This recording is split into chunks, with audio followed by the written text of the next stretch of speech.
नमस्कार। चलिए आज हम अपनी किताबों के पन्नों से बाहर निकलकर विज्ञान की इस अद्भुत दुनिया में कदम रखते हैं। इस साइंस पार्क में आपका बहुत बहुत स्वागत है।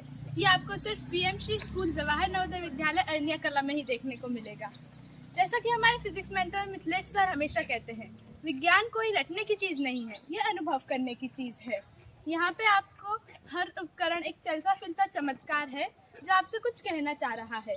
यहाँ इको ट्यूब आपको आपकी ही आवाज से मिलवाती है, तो न्यूटन क्रेडल ऊर्जा की लय सुनाता है। विज्ञान एक बहुत अद्भुत चमत्कार है। चलिए इसे देखते हैं, इस साइंस पार्क की सैर करते हैं। तो चलिए जिज्ञासा की इस मशाल को जलाते हैं और साइंस पार्क की सैर करते हैं। मुझे पूरा यकीन है कि जब आप यहाँ से निकलेंगे तो आपकी आंखों में विज्ञान को लेकर एक अलग चमक होगी। चलिए अपने पहले मॉडल की ओर चलते हैं। जानते हैं सफेद रोशनी दरअसल सतरंगी होती है। देखिए जब मैं इस डिस्क को घुमाती हूँ तो क्या होता है।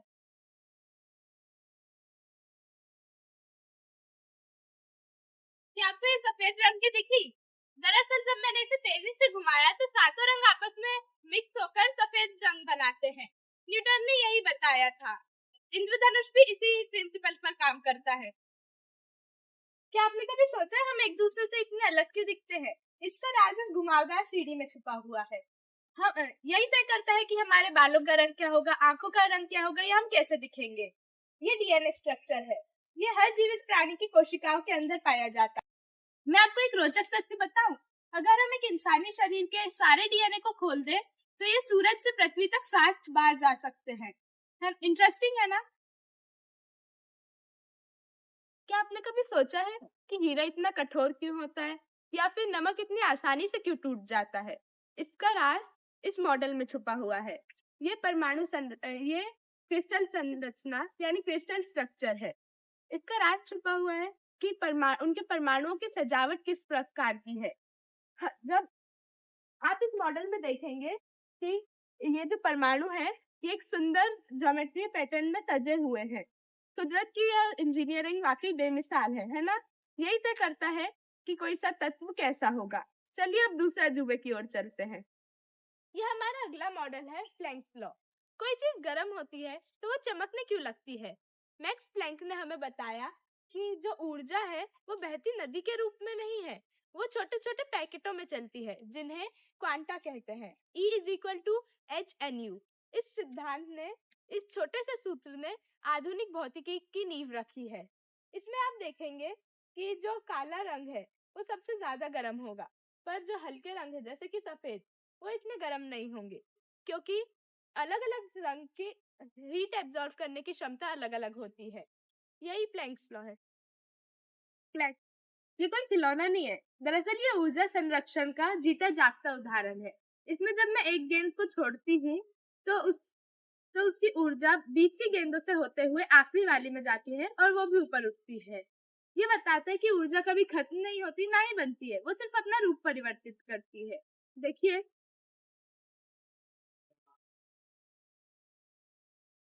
कि थोड़ी धीमी है, अब इसे देखिए।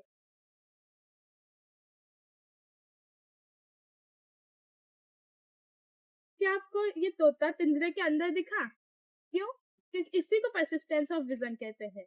दरअसल हमारी आंखें थोड़ी सी धीमी है, ये 1 सेकंड के किसी भी छवि को हमारे माइंड में 1 सेकंड के 16वें हिस्से तक रखती है। इसलिए जब मैंने इसे तेजी से घुमाया तो आपके माइंड ने दोनों चीजों को मिलाकर देखा। कार्टून, एनिमेशन और फिल्में भी इसी सिद्धांत पर चलते हैं। इसमें इसमें बहुत सारी तस्वीरों को आपके सामने तेजी से चलाया जाता है और आपका दिमाग उन्हें बस एक वीडियो बनाकर देखता है। अच्छा है ना? क्या आपने कभी आपके स्कूल की घंटी को बजते हुए सुना है या महसूस किया है? इसमें आप देखेंगे कि जैसे मैं इन पाइप्स को बजाती हूँ, इनकी सबकी ध्वनि अलग अलग है। इसे रेजोनेंस कहते हैं। जब हम किसी चीज को बजाते हैं तो उसके धातु में कंपन यानी कि वाइब्रेशंस होते हैं, जो हवा के जरिए साउंड वेव्स बनकर हमारे कानों तक पहुंचते हैं और हमें किसी चीज की ध्वनि सुनाई देती है। किसी भी चीज की ध्वनि उसका आकार या उसका धातु तय करता है कि कैसी होगी, उसकी ध्वनि कितनी गहरी होगी। इसे रेजोनेंस कहते हैं। विज्ञान की अपनी अलग ही लय है, आप भी इसे सुनकर महसूस कीजिए। अब इस घूमते हुए क्यूबॉइड को जरा ध्यान से देखिए। अच्छा लग रहा है ना? दरअसल गणित की भाषा में ये एक ठोस आकृति है जिसके 6 आयताकार फलक है, 6 फेसेस है। जब ये घूमता है तो इसके कोनों और किनारों का सुंदर तालमेल देखिए। हमारी रोजमर्रा की चीजों में हम इसे कई जगह देख सकते हैं, ईंटों से लेकर किताबों तक। इसकी लंबाई, चौड़ाई और ऊंचाई मिलकर इसका आयतन तय करती है। ये कोन नीचे क्यों नहीं गिर रहा? क्या आपने सोचा है वापस ऊपर क्यों आ रहा है? दरअसल जब आपको ये कोन ऊपर आते दिखाई दे रहा है, उस समय इसकी सेंटर ऑफ ग्रेविटी या गुरुत्वाकर्षण केंद्र दरअसल नीचे की ओर जा रहा होता है। प्रकृति हमेशा अपनी ऊर्जा को कम करना चाहती है, इसलिए ये कोन ऊपर की तरफ आ रहा है। मजेदार है ना? फिजिक्स वाकई बहुत अच्छी है।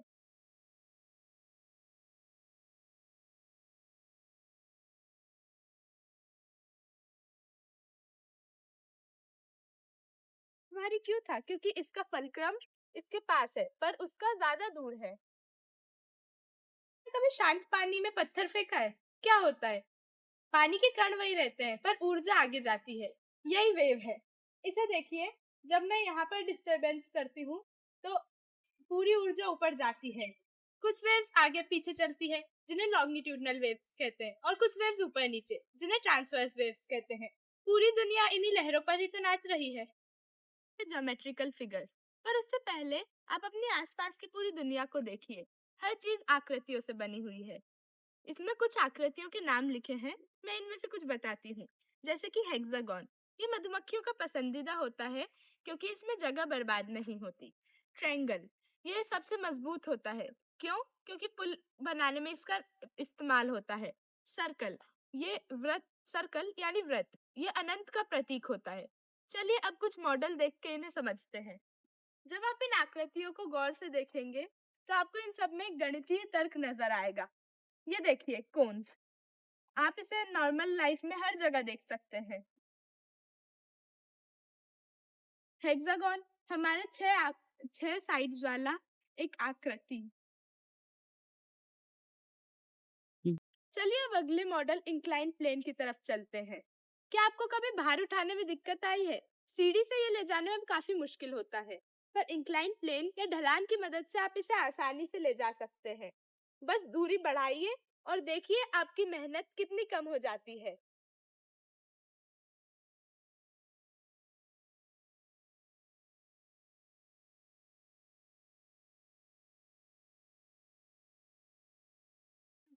क्या आपको पता है, मुझे ये पीला वाला खींचने में सबसे ज्यादा आसान लगा, क्योंकि इसकी दूरी ज्यादा थी और ढलान ज्यादा थी।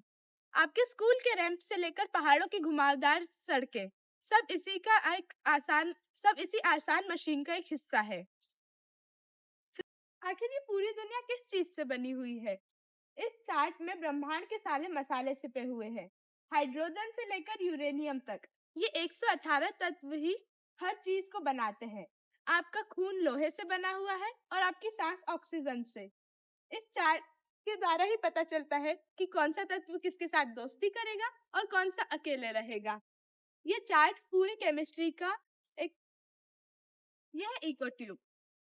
हेलो हेलो, क्या आपको आपकी आवाज वापस सुनाई दी? दोबारा गूंजी? इस गूंज को ही तो इको कहते हैं। पर याद रहे, आपकी आवाज दोबारा सुनने के लिए कम से कम दूरी 17 मीटर की होनी चाहिए। पहाड़ों में भी यही सिद्धांत लागू होता है। यहाँ हमने लर्न विद फन और कई मॉडल्स के जरिए नई नई जानकारियों को जाना और विज्ञान को काफी आसानी और सरलता से समझा।